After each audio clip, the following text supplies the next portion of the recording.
A public IP address. This can be associated with a virtual machine network interface card, internet-facing load balancers, VPN gateways, and application gateways.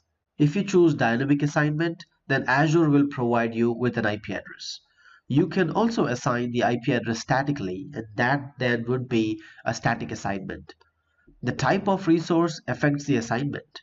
So depending on whether it's a virtual machine, load balancer, VPN gateway, or an application gateway, your options to select dynamic or static will be limited. In case of each of these options, you have the dynamic assignment option. But if you have a VPN gateway or an application gateway, you cannot set a static IP address to these two resources. If I have to create a public IP address, I'll just click on the search box and type public IP address and then select public IP address from the drop down menu. And then as you see, I've got a couple of these public IP addresses assigned to the virtual machines that we have created during the lab. But let's go create a new one. I'll click on this add and we'll get a blade to create a public IP. You have the options to select between IPv4, IPv6 or both. And then what's important to understand is the SKUs. You have the option of basic and standard. Let's understand these. So when you select a basic SKU, you have the option for either static or dynamic. But with standard, you can only have a static IP address assignment. With basic, you have open security by default, but with standard, you get better security options. That means that you are secure by default and any inbound traffic is closed. You can assign a basic SKU to all virtual machines with their network interfaces, VPN gateways, application gateways, and internet-facing load balancers. With standard SKUs, they can only be assigned to network interfaces, which is virtual machines, or public standard load balancers. Basic SKUs are not zone redundant by default, but standard SKUs are zone redundant by default. That means if something happens to your network interface, then the traffic will be routed to a different zone. That's what makes it zone redundant. And that's the default behavior for standard SKUs. I'll choose basic at this time and then give it a name. Just call it a web server.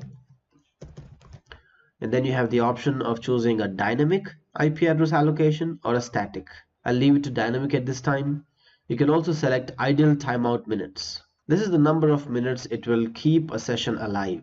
In DNS name label, I should type a unique name that's not assigned to any other public IP address in this subscription or outside this subscription.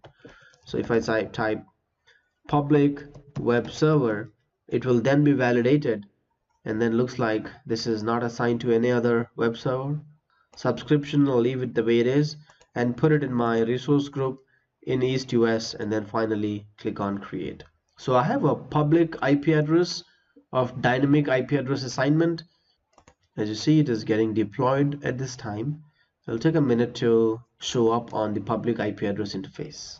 Okay, as you see that the web server public IP address is created, I'll click on it and then you can assign it to either a virtual machine or to a load balancer. Let's click on associate button and see what happens. Now in the drop down menu, you have the options to select either a load balancer or a network interface, right? So when I click on network interface, it will show all the network interfaces in East US region. The one that is connected to my virtual machine is public network card. I can just click on it and say okay. So now this web server public IP address is associated to my network interface, which is then connected to my virtual machine. There you go. On the right hand side, you have the virtual machine name as well to which it is associated. Once you are done with your work, you can always disassociate it and just click on yes. That means that this web server public IP address is getting detached from the network card. So this network card called public network card will not have this IP address anymore. Once you're done with your lab, make sure that you go ahead and delete it just by clicking on delete and yes. In the next lab, we'll see how do you create a private IP address and attach it to your network interfaces.